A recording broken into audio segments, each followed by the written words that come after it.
Hey, ladies and gentlemen, welcome back to the channel. You are here on the home of the Slightly Above Average Ship Review. I am your host, KPZ. Today, we are looking at a Italian battleship in early access. This is the Tier 4 Conte di Cavour, and we're on New Dawn in a Capture the Base match.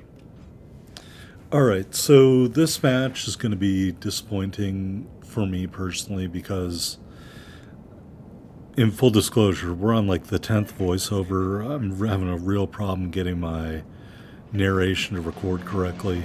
So I'm doing it in a different program right now. So I had to do about 8 or 9 of these before this, which meant I've watched this battle 8 or 9 times.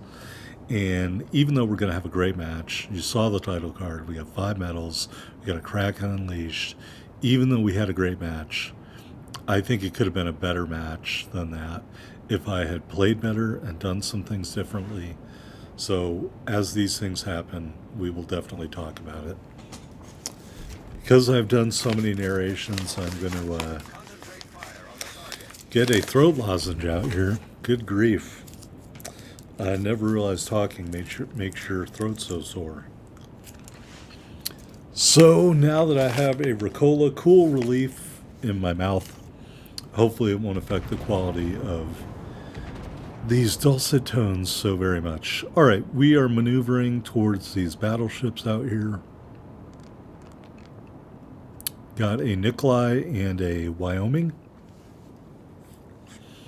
And as you can see, we are just trying to get the turrets lined up. Has an odd turret arrangement. The front turret, the middle turret, and the rear turret have 3 barrels. The 2 super firing turrets are twin turrets. We did put out a full salvo on the Nikolai. As you can see, not a lot of joy there. We did get 3 hits, but it didn't seem like they did a lot of damage. Also had 2 shatters and 4 ricochets. And if you listen to me complain about Artisan's Touch in my Roma video, this is just more reason why never to use Artisan's Touch. We are not using it in this build. But the ship still has a big problem with overpens. Alright, there we got 4 good hits. And 1 hit to Citadel and really smashed the Nikolai. You know, the Nikolai is a great ship. But when the Nikolai can't isolate the enemy battleship one-on-one, it's in for a bad day. Here is the first of my mistakes. I should have shot at the Nikolai. I thought those shells were going to miss, and I think it is too low for me to get over the island, so I did not shoot at the Nikolai, and I should have. So we're just going to keep our eye over there. Still got the Wyoming over there, and of course got this enemy destroyer over there. We are going to turn here a little bit and passively dodge these torpedoes. We are going to shoot a full salvo at the destroyer and get a couple more overpens.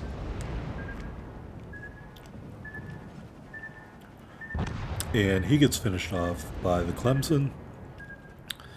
The Nikolai is backing up. We are still reloading our main battery. So as much as I would love to finish off the Nikolai, he also gets killed by the Clemson. And those shells are going to do nothing. Alright, so here's where the really bad stuff starts for me. Down tier American battleship, the Wyoming, should be a ship we can easily handle. As you can see, we got all our turrets almost reloaded, and we got them all lined up. And I put out what I think is a pretty good, well-aimed salvo. And not really. So I don't know if that is a function of the shell grouping and dispersion of this ship, or I'm just really bad at aiming. And I think that made me paranoid that I was aiming wrong, that these shells go too fast, and that maybe I overshot the target or something. So you'll see successive salvos keep getting farther ahead and farther up above the waterline. 2 pens there, 2 more overpens. So I just think I'm psyching myself out here. And if I'd stuck to the way I should have normally been aiming, we would have been fine. I am going to divert here to pay attention to this cruiser, which is very close to us. We're going to put 3 turrets out right here and really smash this Königsberg, even though we got 3 overpens. And the other 2 turrets, Dev Strike, we do finish them off for our first kill. Alright, so this is going to be a boring part while we're waiting for the Wyoming to become visible. So while we're doing that, while I'm juggling this Rigola in my mouth, which, by the way, my throat feels a lot better. While we're doing that, I hope everybody ranked out on the Tier 4 ranked season, which ended yesterday. I hope you were successful. I will admit I had a rough go of it. Started out in the Sirocco first match against a Farragut. Quickly realized the main battery reload booster doesn't allow me to do enough damage to compete. Switched the Akotnik, had a good match on that, and then got raked by somebody when I ran aground and couldn't get off an island in time to dodge a torpedo. So then I switched to the Farragut, had some good matches when I wasn't facing with cruisers. Got up to Tier 3, had a couple matches in a row at Tier 3 where I killed a couple of cruisers, was feeling pretty good about it. Then in the next 3 matches, I just got crushed by cruisers and a destroyer. So I got mad and I switched to the Julio Cesare and ran off 6 straight wins in the Julio Cesare. So that's how I finished up my ranked. Maybe someday, if I feel exceedingly brave, I will do a live stream of ranked. Alright, we switched our aim to the Dante Alighieri. As you can see, full salvo there, totally whiffed. And again, I'm just not sure it's the shell grouping and dispersion, my aim, or a combination of both. But at this point, I was pretty frustrated with how badly... I mean, I'm shooting right now at broadside battleships, and I'm hardly getting any hits, or if I am getting hits, hardly doing any damage. Another really not very fruitful salvo there against the Dante, although we did do a little bit of damage, I guess. Alright, at this point, he's going to start turning, so he's going to end up stern tanking us. I will throw another full salvo over there, but it is not really going to do anything. And this is what I'm talking about when I talk about the disappointment of this match. If I've been able to finish off the Dante and the Wyoming at this point, my teammates could have been killing some of these other ships. But instead, the first 2 kills were from the Clemson. We have the 3rd kill. That's the only kill our teams have. So the quicker we can kill these ships, the better off we'll be. By the way, we are down half as many ships to the enemy. So we have 3 ships left. They have 6 ships left. So we're really behind the 8 ball here in this match. Alright, we've switched our aim back to the Wyoming. As you can see, we're not necessarily having any more success than we were before. I thought that was another really well-aimed salvo. And we get a bunch of pens and a bunch of overpens, so maybe not. Maybe if Artisan's Touch was reworked, maybe this wouldn't be an issue with these ships. Maybe they'd be too OP. If you said to me, let's just redo Artisan's Touch from the ground up, how would you configure it? I would have the bonus be at the top level, 10% quicker shell detonation, and maybe 10% longer reload or longer turret traverse. That's just off the top of my head. We do get a good salvo in there. Again, a bunch of overpens, but we do get the high caliber unlocked. And then it's going to take us way more salvos than I would like to admit to finish them off. Probably due to bad aim. Another hit there. We'll turn to get these rear turrets on target. You see the secondaries start to go off. Should have hit the secondary thing, but I didn't because I was saving it. So we do get a couple more hits and finally kill the Wyoming. Kill number 2. Alright, the Dante giving us another shot at that broadside. I will take it. Kill number 3. Right now, I'm expecting the destroyer to be hidden behind this island. I'm expecting him to torp at us or to do a torp run. And I'm looking, and I see that we're spotted, and I'm waiting for him to pop up. And I'm hoping he's not launching torpedoes. Battle ends in 5 minutes. And he's not launching torpedoes, but I have no idea where he is. Finally, he pops up on the minimap. He did not launch torpedoes at us because he was launching them and killing our teammate, also in a Cavour. We'll turn to get the first 2 turrets off. Should have hit my secondary guns the minute they started going off. That enhanced secondary charge. I did not do it. We're going to turn back against the grain here.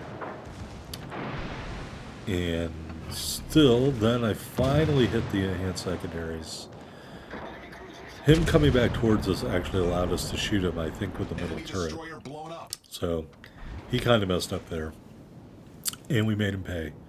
Kill number 4. Alright, so it's a 3-on-2. They've got this Montecuccoli. And we are going to shoot at him right here. As soon as we get those guns lined up. And it looked like he was maneuvering away. So, again, overpens.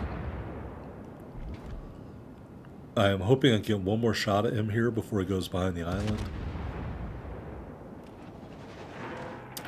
And we're going to zoom in here in a minute, and you can see, nope, we will not.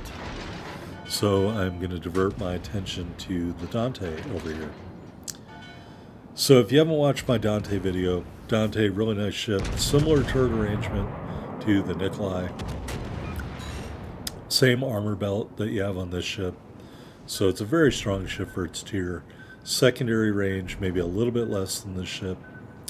Or on the other hand, it may be identical, I don't remember. But I got Krakens in both these ships without a lot of secondary kills. I did have matches with a lot of secondary kills in both the Dante and the Cavour, but they weren't the best match, so I brought you the best match instead.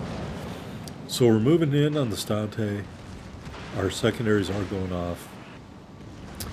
We do turn to dodge some friendly torpedoes, but I really wish our teammate had concentrated on the Montecuccoli. We're going to eat a Montecuccoli torpedo here that does a ton of damage. Thankfully, the Dante eats a torpedo from our teammate, which does a ton of damage. And essentially here, even though we're not doing a lot of great aiming, we are just going to wear down the Dante with a combination of main battery and secondary battery hits, and our teammate is going to chip in a little bit. But again, I wish our teammate had been shooting at the Montecuccoli, because I don't need help to finish off the Dante. I really don't.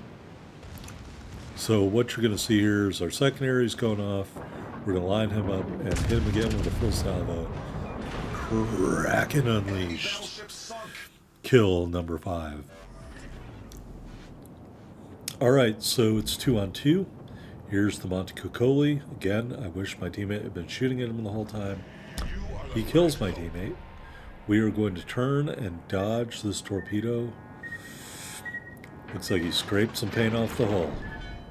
Goodness. Alright, 2-on-1. You can see the battleship outline on the minimap in white. I have no idea where that battleship is. The only ship that I know where it is the Montecuccoli. And I really don't have any belief he's going to willingly come out from behind this island and try to engage us. So I'm going to have to go over there and force the issue. And in a non-upgraded ship, I'm not going to have the speed to do that. And you can see we have under a minute left now. I've just got to hope for sheer stupidity on the part of this Montecuccoli captain in order to get a kill here. And even then, we're still probably not going to win.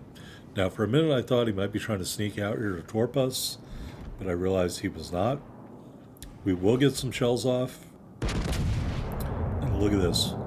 1 hit, including a Citadel hit, 5 overpens. If Artisan's Touch actually worked, we might have gotten a kill there. But this is essentially going to be the end. Looking around for that other ship, do not see it. And we're just not going to get around this island in time. We do dodge some torpedoes. And I apologize for the clicking noises this throat lozenge is making in my mouth. But after 10 voiceovers, I really need it. I hate to say it. That's the end of the match, unfortunately.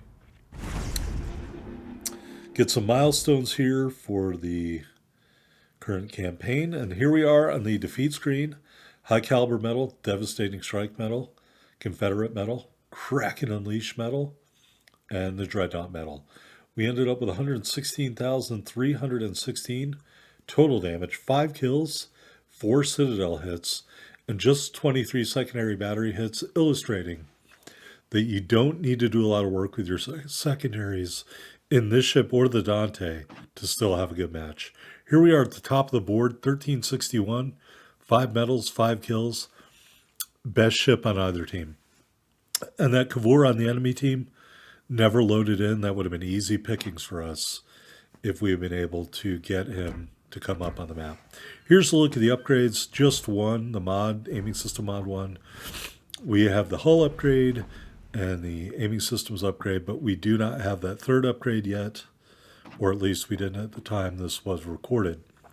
6 charges of the repair party, 3 charges of the enhanced secondary targeting consumable. We were running that booster flag, Regia Marina camo, and the 2-year strong flag. 38,700 hit points and a 16% torpedo damage reduction with our build. Got those 2 twin and 3 triple 305mm turrets, 12.9 kilometer firing range, 24.7 second reload, 33.7 second turn time. HE shells do 4,200 damage with a 30% fire chance. AP shells do 8,100 damage. You do have 18 secondary guns, 120 millimeters, firing range 3.7 kilometers, reload every 3 seconds. The SAP shells do 2,800 damage. All right, in a minute here we're going to look at this AA defense. Not very great, in my opinion. Your secondaries are not dual purpose. They don't count as AA. Maneuverability, 19.8 knots, 620 meter turning circle, 11.4 second rudder shift time. I think with that last upgrade gets it up to about 23 knots max speed. And concealment, 12.5 on the surface, 10.4 from the air, 10 kilometers flat when firing in smoke. Keep in mind again, we're using type 4 camo essentially. Here's a look at the armor viewer of the Cavour. It should be familiar essentially for the most part to anyone who has Julio Cesare. This, I'm not comfortable saying this is a turtleback, but it is beveled on the edges, so I guess that's a turtleback. Heavily armored, more heavily armored at the front, but you are prone to plunging fire, in my opinion, especially from AP bombs. When you put this bow back on, you can see this heavily armored belt that runs the length of the bow. Your blue armor there is 19 millimeters, but again, that bow plate between 85 and 130 millimeters, you should be doing a lot of bow tanking. Do have a torpedo belt. Your barbettes are more heavily armored, but in my opinion, these turrets do get knocked out an awful lot, so please keep that in mind. But again, in this big scheme of things, this armor should be very similar to its sister ship, the Julio Cesare. All right, quick look at the commander. You can see we are running Brawler in row 1 and running with Scissors as our legendary skill. That's how I build the Cavour, and that's our Kraken gameplay. Hit that like button if you enjoyed it. Thanks for watching, everybody.